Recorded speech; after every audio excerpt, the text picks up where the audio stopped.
మనసున్న నాయకులుగా ప్రతి మహిళ గుండెల్లో ఈరోజు ఒక అన్నగా, ఒక తమ్ముడిగా, ఒక తండ్రిగా గుడి కట్టుకున్నారు. ముఖ్యంగా జగన్మోహన్ రెడ్డి గారి గురించి చెప్పుకోవాలి. గత 5 సంవత్సరాలు మహిళల్ని మహారాణుల్లాగా చూసుకున్నారు. ప్రతి పథకాన్ని మహిళ పేరు మీద ఇచ్చి ఆ ఇంట్లో మహిళ గౌరవాన్ని పెంచడమే కాకుండా మగవాడికి సమానంగా అర్హత కూడా కల్పించారు. ఇల్లు ఇస్తే మహిళ పేరు మీద, చేయూత ఇస్తే, ఆసరా ఇచ్చిన, అమ్మఒడి ఇచ్చిన, సున్నా వడ్డీ ఇచ్చిన, ఏది ఇచ్చినా మహిళ పేరు మీద ఇచ్చి మహిళని ఎలా గౌరవించారో మనం అందరం కూడా చూసాం. ఎందుకంటే ఒక మహిళ బాగుంటే ఆ ఇల్లు బాగుంటుంది.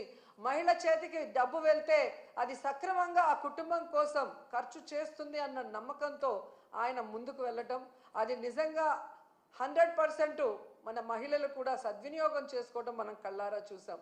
అలాగే రాజకీయంగా చూస్తే 50% నామినేటెడ్ పోస్టులు మహిళలకు ఇవ్వటం జరిగింది. ఈరోజు ఎంతోమంది మహిళలు జడ్పీ చైర్మన్లుగా, మేయర్లుగా, మున్సిపల్ చైర్మన్లుగా, ఎంపీపీలుగా, జడ్పీటీసీలుగా ఇంతమంది బయటకు వచ్చి మహిళల కోసం పోరాడుతూ మహిళలకి రావాల్సిన అన్నీ కూడా జగనన్న ప్రభుత్వంలో ముఖ్యంగా అన్న ఇచ్చిన ప్రతి పథకాన్ని మహిళకి చేరవేసిన ఘనత మహిళకి దక్కిందంటే అది ఒక్క జగనన్న వల్లే. అలా ప్రతిదీ కూడా జగనన్న సహాయ సహకారాలతో మహిళలు తమ చుట్టూ ఉన్న మహిళల్ని ఏ విధంగా సాధికారత దిశగా నడిపించారో మనం కళ్ళారా చూసాం. అలాంటి మహిళలకి ఈరోజు తమకు ఒక సమస్య వచ్చినా, ప్రభుత్వం తమకు మోసం చేసినా ఎక్కడికి వెళ్ళి చెప్పుకోవాలి, ఏం చెప్పుకోవాలో కూడా తెలియని పరిస్థితికి భయభ్రాంతుల్ని గురి చేశారు.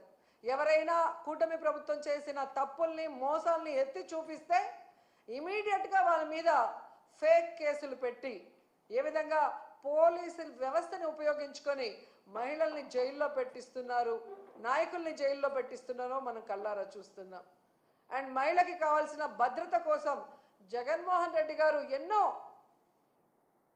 దిశ యాప్ కానీ, దిశ పోలీస్ స్టేషన్లు కానీ, మహిళా పోలీసుల్ని రిక్రూట్ చేయటం కానీ ఎంత పెద్ద మనసుతో చేసి ఆడవాళ్ళని కాపాడుకున్నారో మనం కళ్ళారా చూసాం.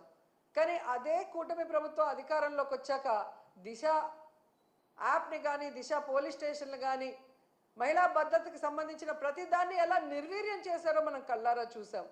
అంటే మహిళ అంటే గౌరవం లేదు, మహిళ అంటే అభిమానం లేదు, మహిళకి చేయాలన్న చిత్తశుద్ధి ఈ కూటమి ప్రభుత్వంలో ఉన్న సీఎం చంద్రబాబు నాయుడుకి కానీ, డిప్యూటీ సీఎం పవన్ కళ్యాణ్కి కానీ, అలాగే హోంమంత్రి అనితకి లేకపోవడం చాలా బాధాకరమని కూడా ఈ సందర్భంగా తెలియజేసుకుంటున్నాను.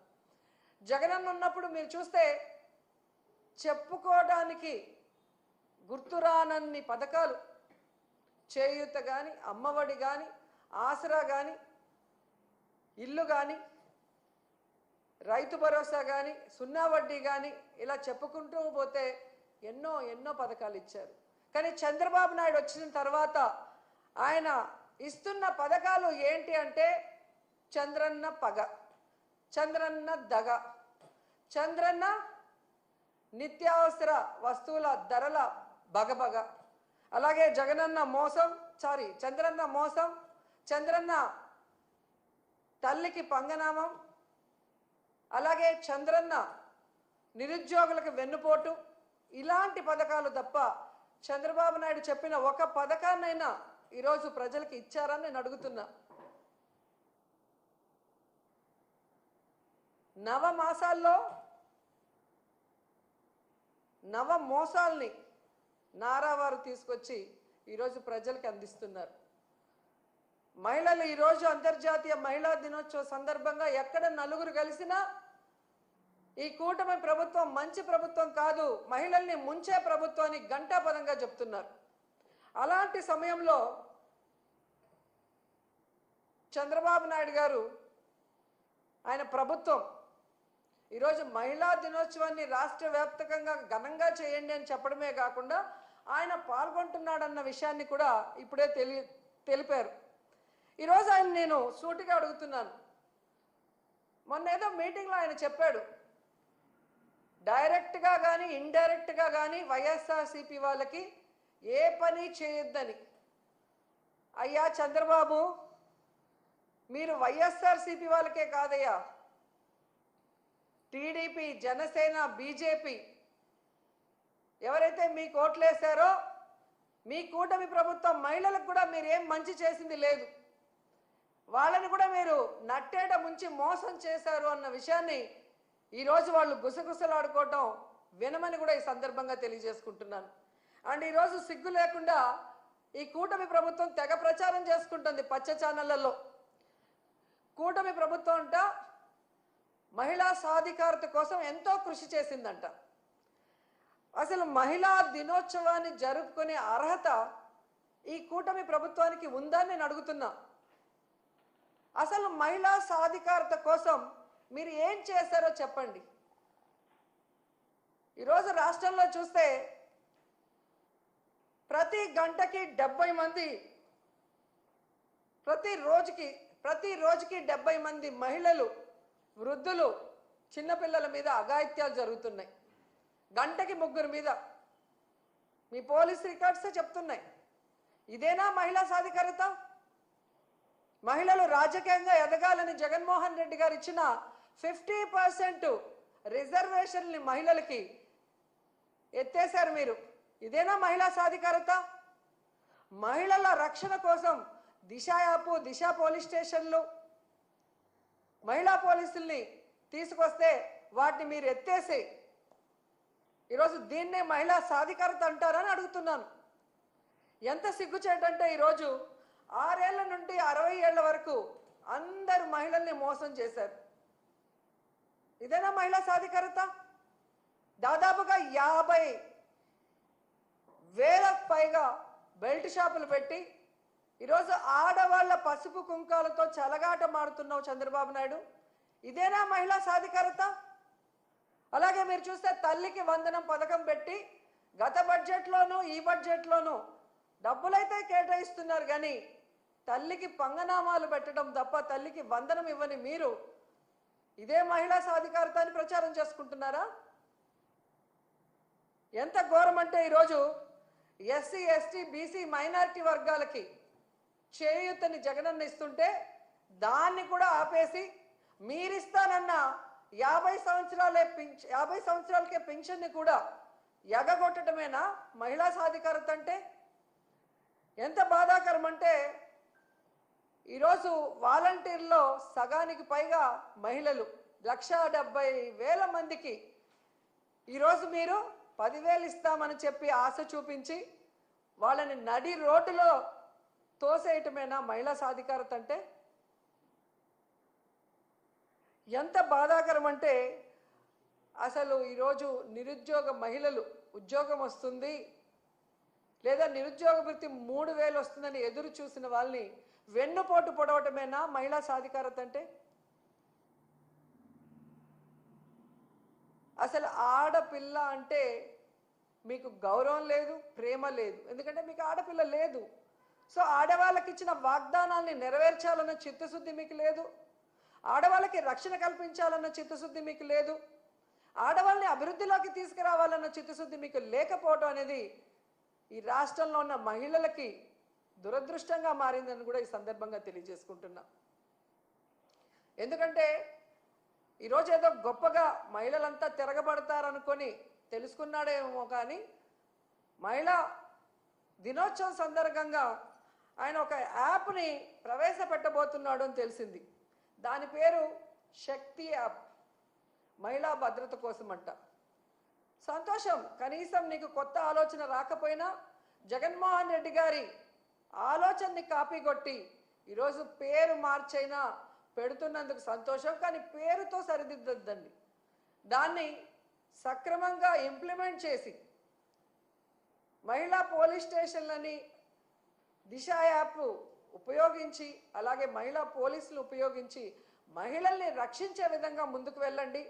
అలాగే మీరు ఏదైతే యాప్ని ఈరోజు ఇంట్రడ్యూస్ చేస్తున్నారో కేంద్రంలో, రాష్ట్రంలో మీ ప్రభుత్వమే అధికారంలో ఉంది కాబట్టి దానికి చట్టబద్ధత కల్పించండి. అప్పుడే మహిళలకి పరిపూర్ణమైన భద్రత కలుగుతుందని కూడా చంద్రబాబు నాయుడుకి సూచిస్తున్నాం. ఎందుకంటే ఈరోజు మీరు చూస్తే ఇంతవరకు జరిగిన ఏ క్యాబినెట్లో కూడా చంద్రబాబు నాయుడు గారు లేదా ఆయన యొక్క క్యాబినెట్ మహిళా భద్రత గురించి ఏ రోజు కూడా చర్చించలేదు.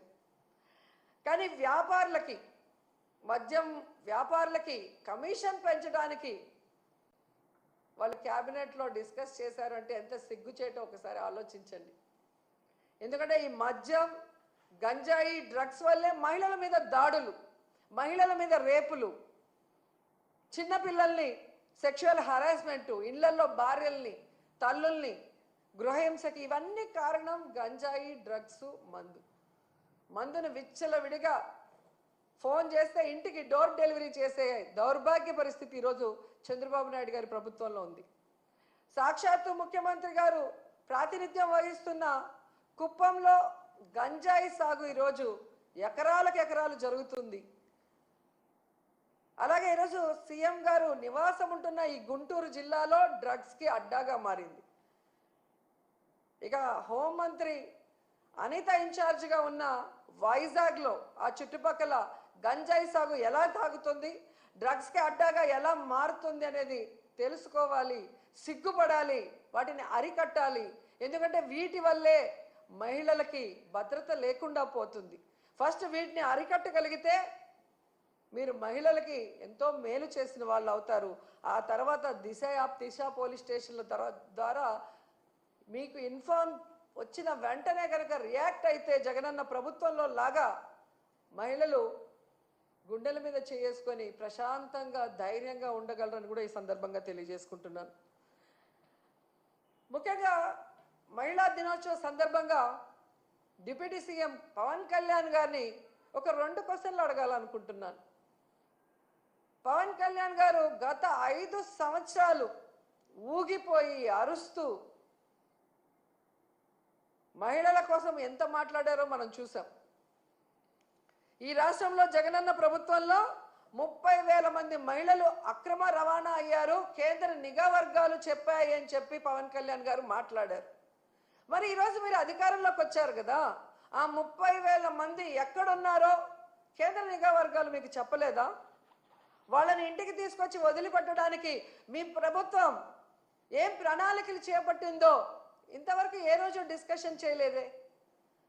అంటే నీ రాజకీయం కోసం ఆడబిడ్డలను ఉపయోగించి అబద్ధపు ప్రచారం చేస్తూ జగనన్న మీద విషం చిమ్మాలనుకోవటం ఈ రాష్ట్రంలో ఉన్న మహిళలందరూ కూడా గుర్తిస్తున్నారని కూడా ఈ సందర్భంగా తెలియజేసుకుంటున్నారు.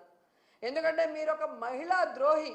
మీ రాజకీయ లబ్ధి కోసం మహిళల పేర్లు లేదా ఇలాంటి ఇష్యూస్ వాడుకుంటున్నారే తప్ప అధికారంలోకి వచ్చాక వాళ్ళకి మంచి చేయాలి, న్యాయం చేయాలి అన్న విషయంలో మీకు చిత్తశుద్ధి లేదనేది సుగాలి ప్రీతి విషయం కూడా తీసుకుంటే అర్థమైపోతుంది.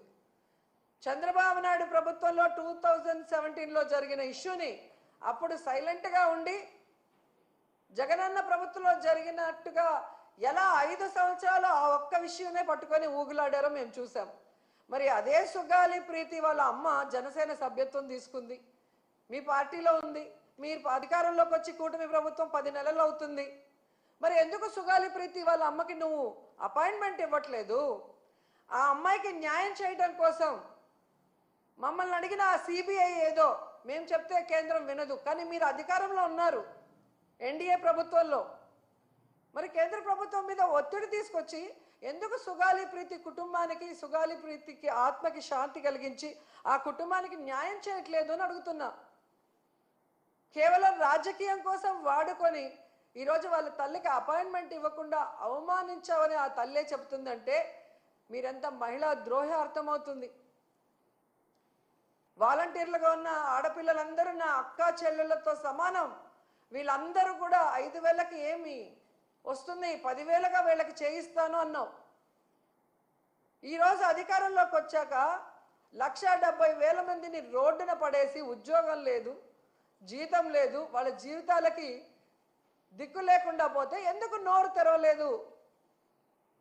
అంటే పవన్ కళ్యాణ్ నువ్వు మహిళా ద్రోహి కాదా అని అడుగుతున్నా.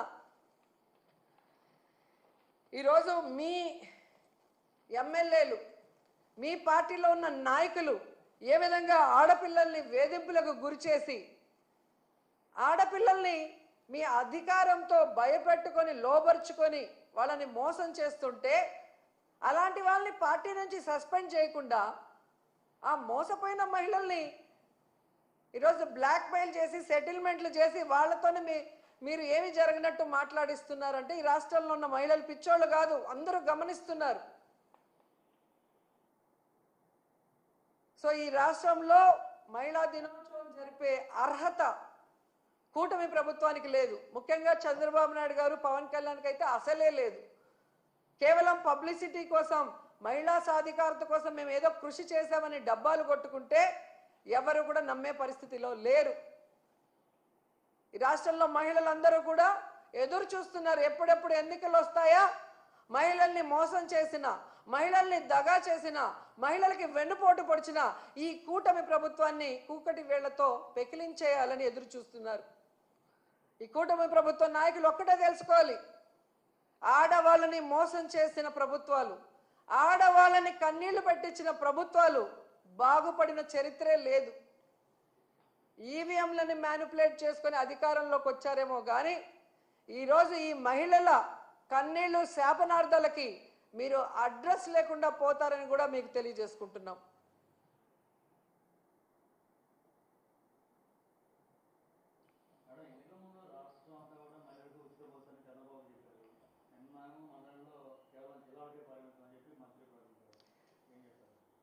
నిజంగా ఇది చాలా బాధాకరం అండి. ఎందుకంటే పక్క రాష్ట్రాలలో, కర్ణాటకలో కూడా ఫ్రీ బస్ అనౌన్స్ చేశారు, సక్సెస్ఫుల్గా రన్ చేస్తున్నారు. మరి మన రాష్ట్రంలో వీళ్ళు ఇచ్చిన వాగ్దానాన్ని ఎందుకు నెరవేర్చలేదు?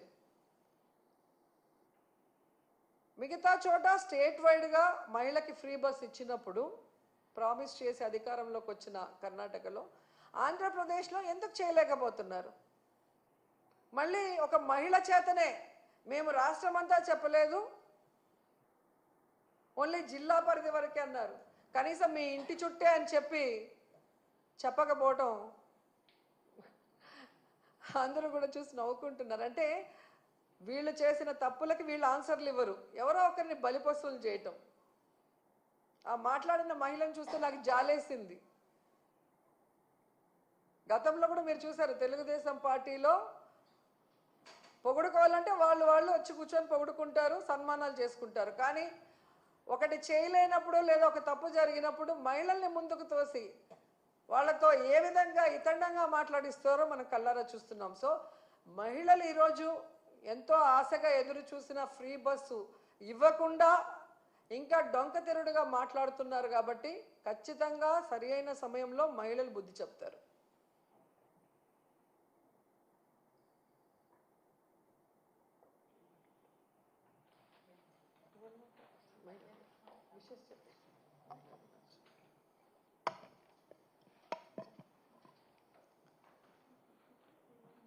అందరికీ నమస్కారం. ఈరోజు అంతర్జాతీయ మహిళా దినోత్సవం సందర్భంగా ఈ రాష్ట్ర ప్రజలందరికీ కూడా మహిళా దినోత్సవ శుభాకాంక్షలు తెలియజేస్తూ ఉన్నాను. ఆ రోజు జగన్మోహన్ రెడ్డి గారు ముఖ్యమంత్రిగా ఉండేటప్పుడు మహిళల భద్రతకు, మహిళల సంక్షేమానికి, మహిళల సాధికారతకు ఎంతగానో కృషి చేయడం జరిగింది. ఈరోజు ఈ కూటమి ప్రభుత్వం అధికారంలోకి వచ్చాక మనం చూసాం, మహిళల భద్రత గాలికి వదిలేశారు, మహిళల సంక్షేమం పట్టించుకోవట్లేదు. మహిళలకి ఎన్నో హామీలు ఇచ్చి ఆ రోజు జగన్మోహన్ రెడ్డి గారు చేసిన పథకాల కంటే, మేలు కంటే ఎక్కువ మేలు చేస్తామని చెప్పి ఈరోజు అధికారంలోకి వచ్చి మహిళల్ని పూర్తిగా నిట్ట నిలువుగా మోసం చేసిన పరిస్థితి మనందరము చూసాము.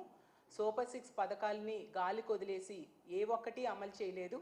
తీసుకుంటే ఈ 9 నెలల కూటమి ప్రభుత్వ పాలన పూర్తిగా మహిళల్ని నిలువున నట్టేట ముంచింది అనేది క్లియర్గా అర్థమైపోయింది.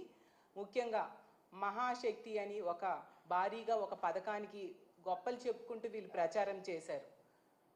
నెలకి 1500 రూపాయలు ఇస్తాను, 19 సంవత్సరాల నుంచి 59 సంవత్సరాల వరకు అనేసి. అప్పుడు జగనన్న చక్కగా చేయూత పథకం ద్వారా ప్రతి మహిళకు కూడా 18,750 రూపాయలు ఇచ్చి వాళ్ళకి ఆర్థికంగా తోడ్పాటును అందిస్తే, ఈ మహాశక్తి పథకం ఇస్తానని చెప్పి మహిళలు నమ్మించి ఓట్లు వేయించుకొని ఈరోజు నిట్ట నిలువుగా మోసం చేసిన పరిస్థితి చూసాం. 2 బడ్జెట్స్ అయినా మహాశక్తి పథకానికి రూపాయి కూడా నిధులు కేటాయించని పరిస్థితి చూసాము. అలాగే ఈ ఫ్రీ బస్ సంగతి తీసుకుంటే, ఫ్రీ బస్ కోసం యాడ్స్లో ఓదరగొట్టేశారు. అన్ని పుణ్యక్షేత్రాలు ఫ్రీ బస్ ద్వారా మహిళలు తిరగొచ్చు అని చెప్పేసి తిరుపతి, శ్రీశైలం, కాణిపాకం, అలాగే విజయవాడ, అన్నవరం అన్ని మహిళలు ఫ్రీ బస్సులో తిరగొచ్చు అని చెప్పి యాడ్స్లో ఓదరగట్టేసి నమ్మబలికి ఓట్లు వేయించుకొని ఈరోజు ఫ్రీ బస్కి రూపాయి కూడా కేటాయించిన పరిస్థితి మనం చూసాం. ఏ ఏ రాష్ట్రాలను చూసి కాపీ కొట్టి ఫ్రీ బస్ పెట్టారో తెలంగాణ, కర్ణాటక లాంటి రాష్ట్రాల్లో నెల రోజుల్లోనే వాళ్ళు పెట్టేశారు. ఎందుకంటే దానికి అయ్యే ఖర్చు చాలా తక్కువ నిధులే ఖర్చు అవుతాయి. కానీ వాటిని కూడా మహిళల కోసం కేటాయించకుండా నెక్స్ట్ రెండో బడ్జెట్లో కూడా మోసం చేసిన పరిస్థితి మనం చూసాము. అలాగే నిరుద్యోగులకి నిరుద్యోగ భృతి ఇస్తామని చెప్పారు. 20 లక్షల ఉద్యోగాలు లేదా నిరుద్యోగ భృతి, దానికి కూడా రూపాయి కూడా కేటాయించకుండా నిరుద్యోగులకి నెట్ట నిలువున మోసం చేశారు. ఇలా 50 ఏళ్ళకే ఫెన్షన్, బీసీ, ఎస్సీ, ఎస్టీ మైనారిటీలకి మహిళలకి 50 సంవత్సరాలకే 4,000 రూపాయలు ఫెన్షన్ ఇస్తానని చెప్పి దాన్ని కూడా తొంగలో తొక్కిన పరిస్థితి మనం చూసాము.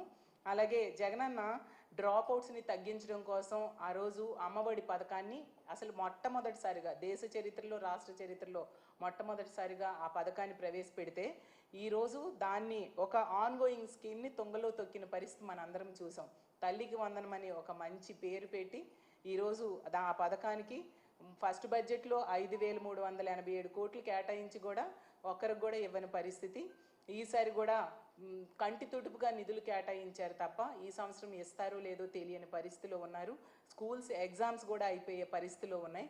ఈరోజు పిల్లల తాలూకా తల్లిదండ్రులు 83 లక్షల మంది ఈరోజు ఎంతగానో ఎదురు చూస్తూ ఉన్నారు. ఆ తల్లికి వందనం వీళ్ళు ఎప్పుడు ఇస్తారా అనేసి ఈరోజు వాళ్ళని నెట్ట నిలువుగా మోసం చేశారు. మనం చూసాం, నిరుద్యోగులకు మోసం చేశారు, ఉద్యోగులకు కూడా మోసం చేశారు. వాలంటీర్స్ని అయితే రోడ్డును పడేశారు. ఎంత దారుణంగా అంటే వాళ్ళు కాల్ చేసి చెప్తూ ఉన్నారు, మాకు చాలా నెట్ట నిలువుగా మోసం చేశారు, 5,000 నుంచి 10,000 చేస్తామని చెప్పి ఓదరగొట్టేసి ఆ రామానాయుడు గారు లాంటి వాళ్ళైతే స్వీట్స్ తీసుకురండి, పూతరేకులు తీసుకురండి, జున్ను తీసుకురండి మీకు 10,000 చేశాక అని చెప్పి ఈరోజు ఇవ్వని పరిస్థితి చేసేశారు. ఇంత దారుణంగా అన్ని వర్గాల వాళ్ళని మోసం చేసిన ఈ కూటమి ప్రభుత్వం ముఖ్యంగా మహిళా ద్రోహి ప్రభుత్వంగా ఈరోజు నిలిచింది. మళ్ళీ ఈ రాష్ట్ర ప్రజలందరూ కూడా ముఖ్యంగా మహిళా సాధికారత కోసం మహిళలను ఆర్థికంగా, రాజకీయంగా, సామాజికంగా ఉన్నత స్థానంలో కూర్చోబెట్టిన జగన్మోహన్ రెడ్డి గారి ప్రభుత్వాన్ని మళ్ళీ కోరుకుంటూ ఉన్నారు. ఈరోజు అనవసరంగా ఈ కూటమి ప్రభుత్వానికి ఓటేసామని ఎంతో బాధపడే పరిస్థితులు ఈరోజు మహిళల్లో ఉంది. కాబట్టి మళ్ళీ జగన్మోహన్ రెడ్డి గారు ముఖ్యమంత్రి అయ్యేంత వరకు కూడా మా మహిళా విభాగం అవ్వచ్చు, ఈ రాష్ట్రంలో ఉన్న మహిళలందరూ కూడా రానున్న రోజుల్లో మహిళల తరపున పోరాటం చేయడానికి మా వైఎస్ఆర్ కాంగ్రెస్ పార్టీ ఎప్పుడూ సిద్ధంగా ఉంటుంది అని తెలియజేసుకుంటూ మరొకసారి మహిళా దినోత్సవ శుభాకాంక్షలు తెలియజేస్తున్నాను.